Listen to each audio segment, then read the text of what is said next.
시편 52편 우리 1절에서 2절에 있는 말씀 함께 읽도록 합니다. 포악한 자여 내가 어찌하여 악한 계획을 스스로 자랑하는가. 하나님의 인자하심은 항상 있도다. 내 혀가 심한 악을 꾀하여 날카로운 삭도같이 간사를 행하는도다. 아멘. 우리 지난 시간에 이제 다윗이 밧세바를 범한 이후에 나단 선지자 앞에 책망을 듣게 되죠. 그때 하나님 앞에 세 가지 기도를 드립니다. 회개의 기도를 드리고 또 정결의 기도를 드리고 마지막 가장 중요한 기도는 나에게 성령이 떠나지 않기를 구하는 성령의 기도를 드리게 되는 것을 보게 될 때, 우리가 때로는 우리도 죄로 인해 넘어질 수 있다는 거예요. 그런데 가장 중요한 것은 그 죄로 인해서 성령이 떠나는 인생이 되어서는 안 된다는 것. 그래서 우리가 항상 이 회개의 기도와 정결의 기도와 이 성령의 임재의 기도를 통해 늘 하나님 앞에 설 수 있는 그런 삶이 되어야 될 줄 믿습니다. 오늘 보면 이제 52장은 제목을 보면 특별한 사건 이후에 드린 고백이죠. 에돔인 도액이 사울에게 이르러 다윗이 아히멜렉의 집에 왔다고 그에게 말하던 때라고 이제 장마다 이렇게 앞에 제목이 있는데, 이게 어떤 사건이냐면 다윗이 이제 사울의 죽음의 위협을 피해서 이제 도망갈 때, 다윗이 도망자의 인생을 살 때 가장 먼저 도망했던 곳이 어디냐면 놉 땅입니다. 놉이라는 땅에 이제 가게 되는데, 왜 놉 땅에 갔을까? 그곳에 뭐가 있냐면 하나님의 성전이 있었습니다. 그리고 그곳에 이제 제사장이 있었겠죠. 어쩌면 다윗은 가장 먼저 도망간 곳이 제사장이 있었던 또 하나님의 성전이 있었던 놉 땅에 가게 되고, 그곳에서 일단은 도망가다 보니까 배고파서 제사장에게 떡을 구하죠. 먹을 것이 없냐 그렇게 얘기하면서 먹을 거를 구하고, 그 다음에 또 뭘 구하게 되냐면 이제 도망을 하다 보려면 사울의 군대들이 쳐들어올 텐데 칼과 창이 필요하잖아요. 그래서 제사장 아히멜렉에게 혹시 칼과 창이 있습니까? 물었을 때 그곳에서 뭘 만나게 됩니까? 과거 다윗이 골리앗을 이겼어 골리앗의 칼로 골리앗을 죽였던 그 골리앗의 칼이 그 성전에 있었던 것 같아요. 그러니까 아마 그때의 전쟁의 승리를 기념하여 골리앗의 칼을 성전에 드렸던 것 같아요. 그 칼이 있는 거예요. 그러니까 다윗에게는 또 얼마나 든든합니까? 자신이 과거 승리하였던 그 기념적인 그 칼을 얻게 되고 이제 도망하게 되는데, 이제 문제가 그때부터 시작되죠. 그것을 누가 이제 밀고 가기 시작하는데, 그 사람이 바로 도액이라는 사람인데, 그 얘기가 어디에 나오냐면 사무엘상 22장 9절에서 10절에 있는 말씀인데 한번 읽어볼까요? 시작. 그때의 에돔 사람 도액이 사울의 신하 중에 섰더니 대답하여 이르되 이세 아들이 노베 와서 아히두베 아들 아히멜렉에게 이른 것을 내가 보았는데, 아히멜렉이 그를 위하여 여호와께 묻고 그에게 음식도 주고 블레셋 사람 골리앗의 칼도 주더이다 그랬어요. 근데 참 사람의 말이라는 게 우리가 보통 어다르고 아다르다고 이렇게 얘기하잖아요. 이 10절에 있는 말씀을 가만히 보면 아히멜렉이 그에게 떡도 주고 칼도 주긴 했죠. 그런데 뭐라고 얘기하냐면 아히멜렉이 그를 위하여 여호와께 묻고 또 그에게 음식을 주고 블레셋 사람 골리앗의 칼도 주더이다 그랬어요. 음식을 주고 골리앗의 칼을 준 것은 맞지만 하나님께 그것을 위해 기도하고 그에게 음식을 주진 않았어요. 다윗이 요청하여 줬지, 마치 하나님께 기도하고 줬다고 얘기하는 거면 이게 어떤 뜻이 되냐면 마치 이제 다윗을 보호하고 다윗을 지키는 것이 하나님의 뜻이냐 그렇게 이야기를 하게 되면 사울의 마음이 어떻겠어요? 지금 안 그래도 지금 다윗이 자신의 왕권을 도전하게 되고 내가 하나님의 버림받을까 봐 지금 불안해하는 사울의 마음을 요동치게 할 수밖에 없는 겁니다. 같은 말을 하더라도 그 사울의 마음을 가장 흔들어 놓을 수 있는 말을 하게 됐죠. 그러다 보니까 결국 사울이 어떤 결정을 합니까? 그 다음 사무엘상 22장 18절에 보면 왕이 도액에게 이렇게 말합니다. 한번 읽어봅니다. 시작. 왕이 도액에게 이르되 너는 돌아가서 제사장들을 죽이라 하며 에돔 사람 도액이 돌아가서 제사장들을 쳐서 그날에 세마포 에봇 입은 자 85명을 죽였고 그랬어요. 어쩌면 성경의 역사 가운데 가장 일어나서는 안 될 일들이 일어났던 사건을 뽑으라 그러면 사울이 제사장 85인을 죽였던 사건입니다. 어쩌면 정말 참혹한 사건이죠.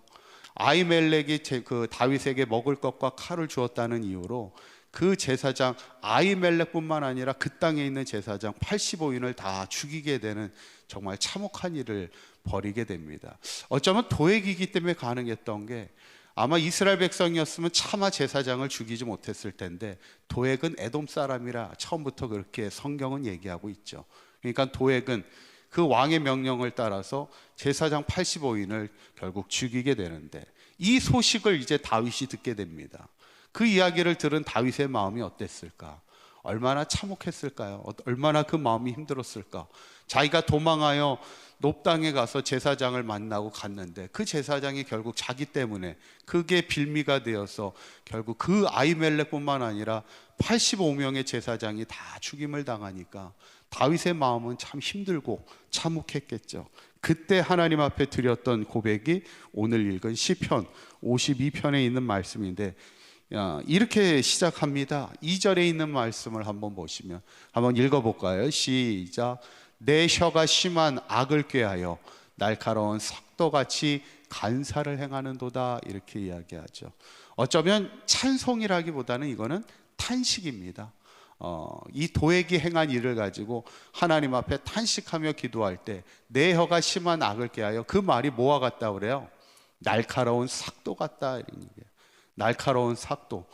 우리가 때로는 누군가의 말이 상처가 되고 마음이 힘듦으로 다가올 때 뭐라고 얘기하냐면 비수처럼 꽂힌다고 그러잖아요.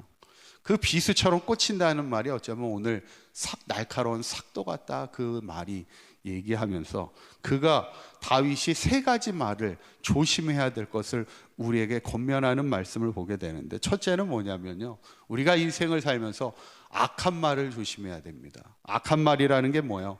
이미 도액이라는 사람은 악한 마음을 가지고 사울에게 보고하고 있는 것을 보게 돼요. 마음 자체가 이미 선한 마음을 가지고 말하는 게 아니에요. 악한 마음을 가지고 얘기하는데 우리가 악한 말을 조심해야 됩니다. 두 번째는 간사한 말을 조심해야 돼요. 간사하다는 건 뭡니까? 왜 도액이 사울에게 그 이야기를 전했을까? 그 말이 간사하다는 거예요. 뭐예요? 어떤 개인적인 바람이 있어서 사울에게 얘기했겠죠. 어쩌면 도액이라는 사람이 사울에게 인정받기를 원하는 거고, 또 사울에게 뭔가 사리사욕을 채울 수 있는 어떤 수단과 방법을 가리지 않고 그 말을 했던 게 간사한 말이라는 거예요. 우리의 말이 절대로 간사한 말이 되어서는 안 되고, 마지막 세 번째는 뭐냐면 남을 해치는 말을 조심해야 됩니다. 내가 하는 말로 인해 누군가를 죽일 수 있다면 그런 남을 해치는 말을 조심해야 된다. 그게 이제 4절에 있는 말씀입니다. 4절에 있는 말씀 한번 읽어볼까요? 시작. 간사한 혀여, 너는 남을 해치는 모든 말을 좋아하는도다, 그랬어요. 도액이 지금 하는 말이 남을 해치는 말이 된다는 겁니다. 여러분, 우리의 말이 절대로 사람을 살리는 말이 돼야지 사람을 죽이는 말이 되어서는 안 돼요. 그러면서 마지막 다윗이 말하는 것은 너가 하는 그 악한 말, 남을 해치는 말이 어떻게 될까?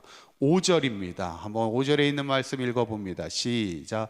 그런즉 하나님이 영원히 너를 멸하시며 너를 붙잡아 내 장막에서 뽑아내며 살아있는 땅에서 내 뿌리를 빼시로다, 그랬어요. 그 너의 그 악하고 간사하고 사람을 죽이는 그 말을 하는 자는 반드시 하나님이 멸하시고 하나님께서 그 뿌리조차를 빼어버리신다는 그런 말씀을 하게 되는 것을 보게 될 때, 저는 오늘 도액의 말 한마디가요, 결국 제사장 85인을 죽이는 그런 참혹한 사건을 벌이는 정말 있어서는 안 되는 일들이 벌어지는 것을 보면서 우리의 말이 행여 누군가를 죽일 수 있는 말이 되지는 않는지, 혹시 내 말의 한마디가 가정을 흔들고 교회를 흔드는 말이 되고 있지는 않은지, 항상 우리의 말이 간사한 혀가 되지 않도록 항상 우리의 입술을 조심하면서, 중요한 것은 우리의 말 한마디가 또 우리의 행실 하나가 하나님 앞에 연락될 수 있는 그런 축복의 말이 되고 사랑의 말이 되고 누군가를 살릴 수 있는 말이 되어서 우리의 가정과 우리의 교회를 항상 든든히 잘 세워갈 수 있는 저와 여러분들의 말과 행실의 삶이 될 수 있기를 주님의 이름으로 간절히 축원합니다. 기도하겠습니다. 고맙고 감사하신 하나님, 오늘 에돔인이었던 도에게 말 한마디가 제사장 85인을 죽이는 참혹한 일이 벌어지게 됨을 보게 됩니다.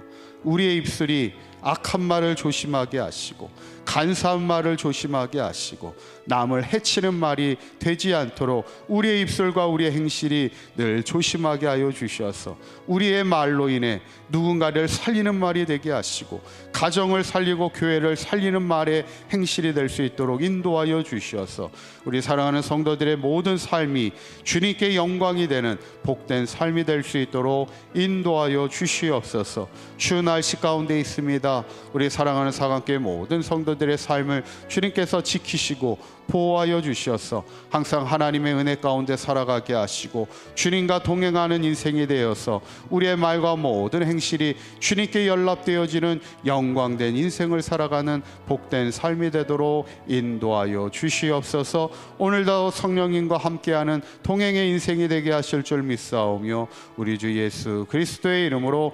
기도하옵나이다. 아멘.